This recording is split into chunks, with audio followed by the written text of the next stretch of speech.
I was actually 6 years old when I sang for the first time in a nursing home.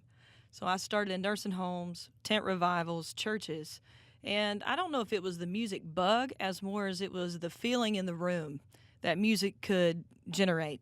So I guess writing bit me about 13.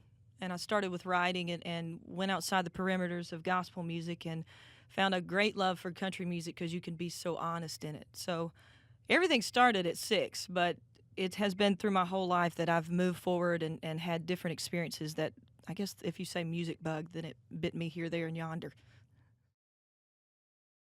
There was a lot of music that I was exposed to. My dad was crazy, and he was a preacher at the same time, and so I was exposed to AC/DC and Kiss and Grateful Dead through him, and gospel music. I grew up around the bands, around the groups. So I grew up in particular around this one group called Heaven Bound, and I remember this guy named Lawrence Taylor singing and going, "Oh my gosh, I feel like he's getting ready to bleed music," and so. That was a huge influence for me. And then later on, I found Garth, and that was one day with a cowboy that said, "Hey, let me play you something," and it was Garth. But prior to all that, my granddaddy played Jerry Reed, who I love everything that he's ever done, and some Johnny Cash and Buck Owens, and those were different artists. So as far as creating a career for myself, I wanted to be like them. I wanted to offer something outside of just I'm playing you a song and here I am and let's get famous and y'all look at me. It was more like I want to create some content for country music.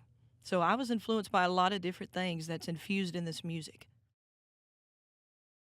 You make Still waiting on you that. No, you make money at this?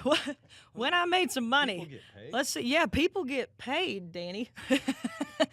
I was actually, if I got paid anything, and I don't even know that you call this payment, I could buy 2 packs of gum, but I was down at the Wheel in Nashville, Tennessee, which is this little hallway bar that's on Broadway, and it was one of the first places that I played in Nashville. And I mean, I made $3. I tucked it inside my hat and went on my way, but I made about $3. I guess you get paid. It's a tip. People make tips downtown, but um, yeah, I don't remember when I really got it. I just owe money. I mean, I just owe money. We didn't have a lot of money, so we didn't go to a lot of shows. That's the way that was. But when I got to save up for where I wanted to be, then I wanted to go to Garth's show because it was such a heavy influence on me. And I thought, God, I know what the music sounds like. I've studied everything that he's sung, and I just want to be there and see how it comes out. How does it come out of him on stage when you're a person standing in front of him?